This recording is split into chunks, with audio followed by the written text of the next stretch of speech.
అంత చెడి నీ దగ్గరే అడుక్కోవాల్సి వస్తే ఇంటర్ పదింత ఇష్టం మింగి సస్తామేమో కానీ ఇష్టోసలని నీ గడప మొత్తం తొక్కరా. శనివారం ముహూర్తం వచ్చి చెల్లెళ్ళెత్తిన దక్షిణతలు వేసి ఆశీర్వదించమని తల్లిగా అడగడానికి వచ్చాను. ఆహాహా, డబ్బు అడగకుండా మాటలతోనే నన్ను కరిగించి నేనే ఇచ్చేలా చేసుకోవాలి. భాష్ మీది తెలివంటే. నేనొచ్చింది డబ్బు అడగడానికి మాత్రం కాదు.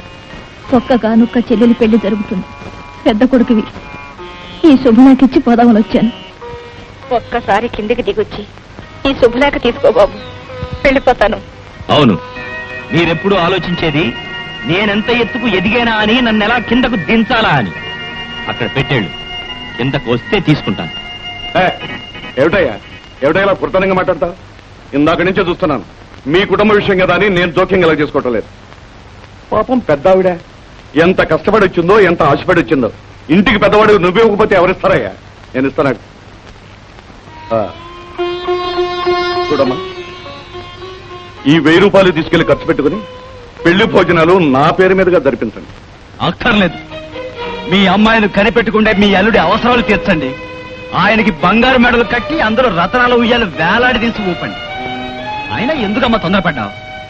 ఈయన గారు వచ్చి ఆశీర్వదిస్తేనే చెల్లెల జీవితం గొప్పదవుతుంది అనుకుంటే, అంతకంటే రోడ్డు పోయి ఎవరైనా వచ్చి 4 లక్షలు వేయమంటే వాళ్ళు ఆశీర్వదిస్తే అంతకంటే గొప్ప జీవితం అవుతాం మా చెల్లెలది.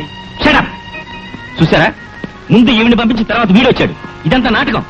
వీళ్ళని ఏం చేసినా తప్పలేదు. ఏమిటా వాళ్తున్నావు? ముష్టికి వచ్చిన వాళ్ళు ఇష్టం వచ్చినట్టు కూస్తుంటే విని ఊరుకోవడానికి నేనే చచ్చు దద్దమ్మలు గాను. నేను వచ్చింది నీ డబ్బు కోసం కాదురా, మా అమ్మ కోసం. ఒరే ఎత్తు మనిషి, నువ్వు ఎంత ఎత్తుకనే దగ్గర పర్వాలేదు, కానీ అంత ఎత్తు నుంచి కూడా తల్లిని తల్లిని, తండ్రిని తండ్రిని పిలవాలని గుర్తుంచుకో.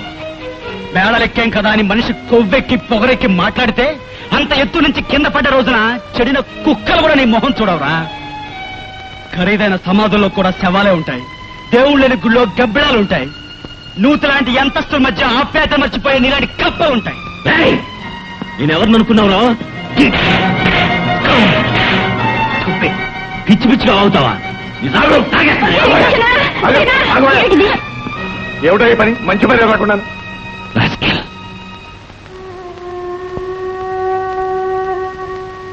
ఆ భగవంతుడు నన్ను నీకంటే ఒక్క రోజు ముందు పుట్టించుంటే ఈ రక్తం నీ నోటంటొచ్చుండేది.